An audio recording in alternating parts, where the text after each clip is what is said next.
Welcome back to the Pieper Sports Podcast. Not only has it been a while, but I'm also not in my typical space, because, coronavirus and shit. Gang. Welcome to the Quarantine Podcast, where there'll probably be a few, because I ain't got nothing better to do but be with you. And that's my pickup line of the day. I'm going crazy in this room, but we are going to talk sports, because we do have a few things. Man, I know everybody's clamoring for some form of sports news, because there's nothing right now, and that's just sucks. Everything just sucks. So in this video, I'm going to give you my predictions. I wrote an article with a fellow colleague of mine, Will Satler, about a week ago, right as things were starting to get messed up and close. We published this in our paper, our edition, the last edition we had before we closed our print publication, and we had some predictions of what's going to happen in the 22 MLB season whenever that starts. Today would have been opening day, so I thought it'd be a good time to at least discuss a few things with you guys surrounding our predictions. Firstly, most valuable player. We had 3 guesses for most valuable player. One was mine, one was Isaac Bugarin, and one was James Burky. We gave all 3 of our opinions on what we think's gonna happen, and that's kind of the story of the article. I'll link that, and I'll also link them in the description box back down below. So if you ever want to check them out, I recommend you do. So, most valuable player for the NL, we have. So for the NL. I said Cody Bellinger. I think Cody Bellinger had an outstanding year last year. One of the best players in the league. He has the chance to break out this year, and I think he'll have a higher RBI total, which can help out, especially with Mookie Betts probably batting before him in the lineup, would be my guess. Probably batting in that second spot, while Cody Bellinger's batting either 3rd or 4th in that lineup. But that order is so nasty. My guess, Cody Bellinger.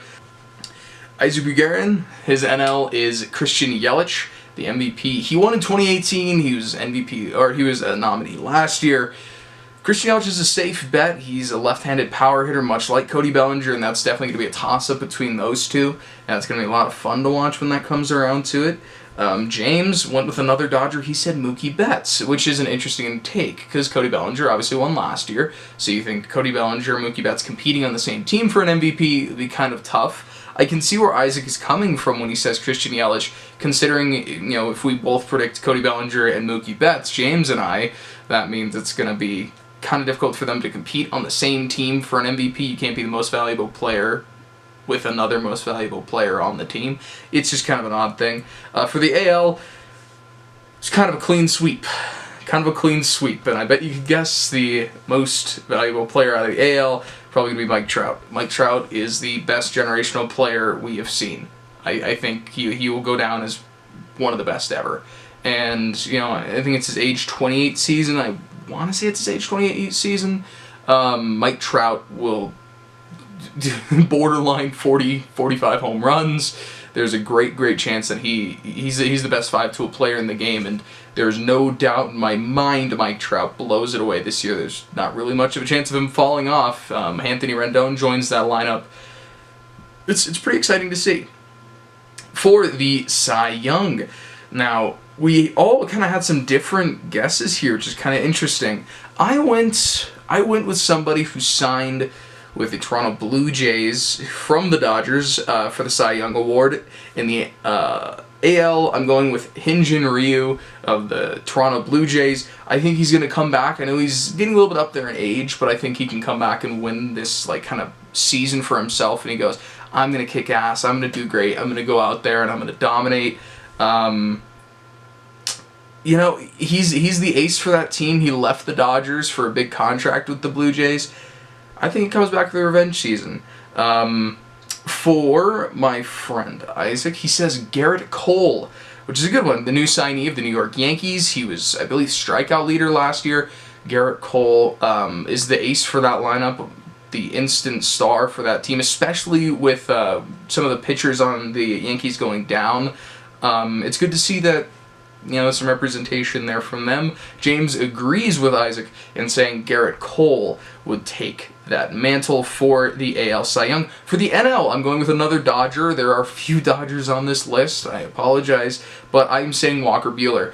25-year-old. Last year, it was a great season for him. He dethroned Clayton Kershaw as the ace on that team, which is crazy to say somebody dethroned Clayton Kershaw, but he posted a great 14-4 record last season. He's primed for stardom. He really is, has that potential to jump up and go, I'm going to go 20-6 this year, 20-7 this year.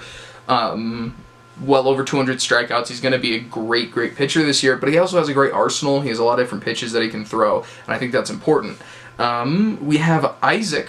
We all three went with different ones for the NL, which I think is kind of interesting. Isaac goes Jacob deGrom. Easy pick. From the Mets, he is a fantastic pitcher. He's in the stat we put in the article, he's the fourth pitcher since 1969 to post consecutive seasons of at least 7 wins above replacement to start his 30s. 7 wins above replacement is huge for a pitcher, and honestly, he's up there with some great ones. Greg Maddux, Curt Schilling, Pedro Martinez. He is the future of that Mets organization. He's the president of the Mets organization. He's definitely going to be 10 years down the line. Everybody's going to remember him as an icon for them. James Burky said that Cardinals pitcher Jack Flaherty is going to take home the NL Cy Young. Crazy thought, but Jack Flaherty. I wasn't expecting him to pick Jack Flaherty, but he's young. He did great. He was a big piece of their NLCS push last season. Flaherty is, so in the article it says, Flaherty stranded base runners over 80% of the time, 4th most in the MLB, had a league-high .968 whip, and opposing batters managed a pitiful .242 average on him. If those numbers spike even more, it's crazy to think that he still has a lot more development as a Cardinals pitcher, especially because I think he's only like 25, 26. Crazy. But if he develops a little bit more, he's a perennial Cy Young candidate. We have Rookie of the Year. So I think the Chicago White Sox have kind of been but now they're kind of picking it up and they have the ability to do really, really good things going forward. My guess, I'm going for Luis Robert of the Chicago White Sox. He has a bright future. He shot up the minor leagues in 2019 and his jump to the MLB will be successful. They need that outfielder presence. He's there. He's a great defender. He will also, if that bat develops a little bit going through the season, he'll definitely be there. I think average probably floating around 260s, especially during a rookie season, right around 260s. He doesn't have the most pop in the world, but I'd guess probably around 17 home runs in his rookie season if he's full-time starter. For the AL we have Brady Singer. Now, Brady Singer is a pitching prospect for Kansas City, the Kansas City Royals, and Isaac Bugarin predicts that the Royals' Brady Singer will win the AL Rookie of the Year. It depends on when he gets the call. That's kind of the important part of this, is if he gets the call early or if he gets the call late. And if he gets the call early and he starts getting there, he won't make the opening day roster, but he'll definitely make an impact going down the line. So Brady Singer and Luis Robert for me. James Burky predicts that Michael Kopech. I really, really like this guy. This guy has a cannon of an arm. He throws triple digits. This guy will be a consistent starter. Reminds me a lot of a I can't remember. I was thinking of like a hard throwing pitcher with a decent arsenal. I blanked on the name. Ignoring that, James says Michael Kopech could flourish in that White Sox rotation. I agree. I think the White Sox are a budding young team, and they definitely have a lot with, especially with Yohan Moncada. They have Jose Abreu still in that squad, I think. But James predicts that Michael Kopech will, make a big boost to that White Sox rotation. I agree with him. I just think that Luis Robert has the chance. Sorry about that, y'all. The camera decided to turn off on me, and then I recorded the back half of this, and it didn't focus properly. So part 3. Take number 3.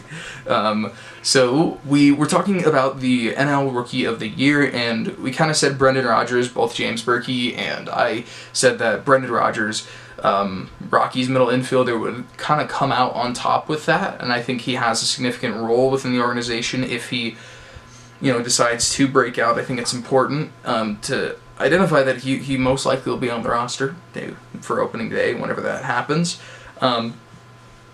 He hit outstanding in the AAA last season, struck out on less than 17% of his at-bats. And it's important to note that he also is learning from a lot of significant hitters on the Rockies organization, on the Rockies team. He's learning from Nolan Arenado, Charlie Blackmon. He's learning from Trevor Story. He's learning from Ryan McMahon. He has an entire squad around him of players that can kind of teach him how to be that kind of 3-4 tool player that can make an impact almost anywhere he comes onto the field. He predicts that he will win the AL Rookie of the Year. Gavin Lux coming out for the Dodgers, another middle infielder for the NL. He predicts Lux will hit a 280 with 15 home runs and on a team that wins 100+ games. I don't know about hitting 280, but I could see him definitely having really, really high run totals and having a lot of bases, total bases, because he is on a team with Cody Bellinger and Mookie Betts, and depending on where he bats in the lineup, he'll definitely get some impact from having some MVP candidates on his team. But it's interesting. Moving on, we have the surprise teams of 2020. Surprise teams of 2020. I'm saying I'm saying the Boston Red Sox are going to shock the world in 2020. They traded Mookie Betts. They're a team that's kind of on the come down. They traded David Price, one of their starters in the rotation. They acquired Alex Verdugo. They won't be the best team in the world. Don't get me wrong. But here's the thing.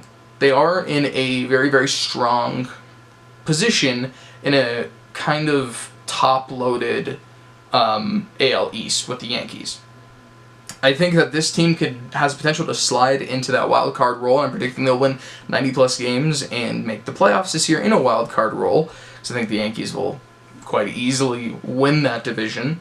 Isaac Bugarin predicts that the Chicago White Sox, will be his surprise team of 2020. Interesting note, he says in this article that Yasmani Grandal signs, Dallas Keuchel signs, trading for Nomar Mazara, and extending Luis Robert. Yeah, it's a pretty interesting one. Yasmani Grandal, switch-hitting catcher. He has great power numbers. He's a really good catcher, and he locks down that position. It's interesting to have a middle-of-the-order catcher like this, where there aren't a lot of great catchers in the league right now, where it's a lot of great hitting catchers. Yasmani Grandal is a decent hitting catcher. Dallas Keuchel locks down a position in that rotation, and I think he sets him up for the future.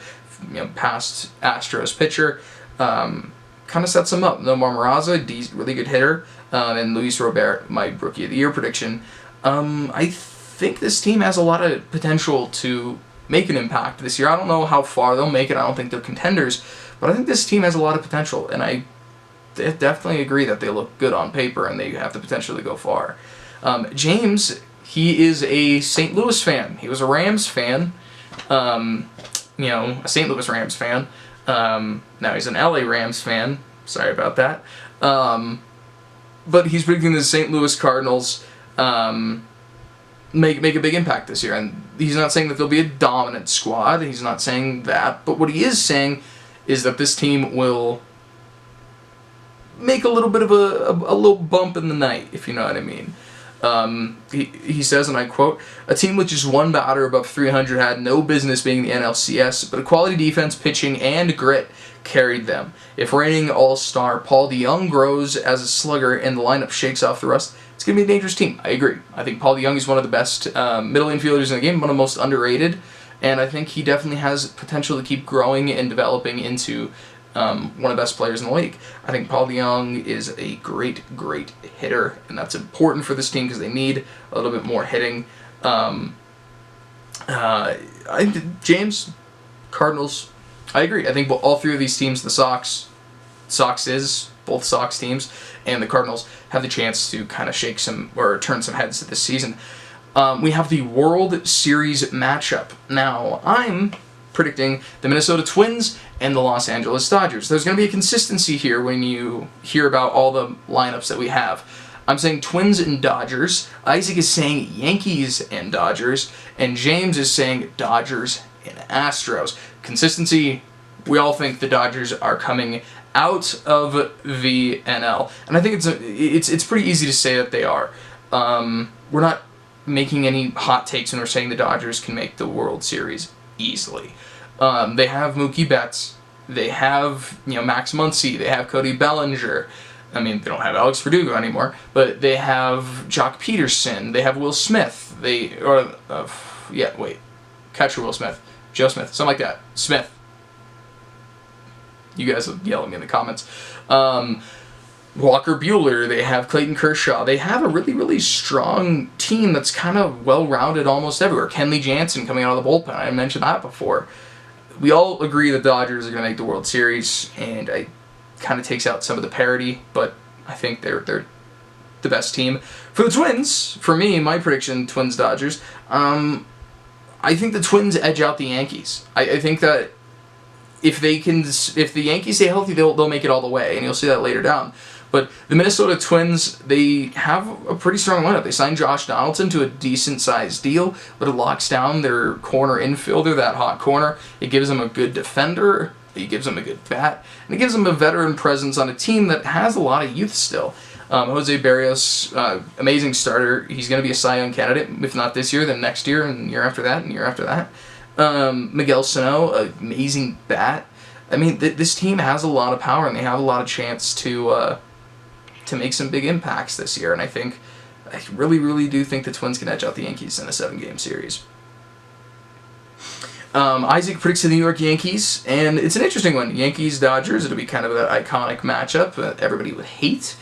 But New York Yankees have a really strong lineup. I mean, power, Gary Sanchez, Giancarlo Stanton, Aaron Judge.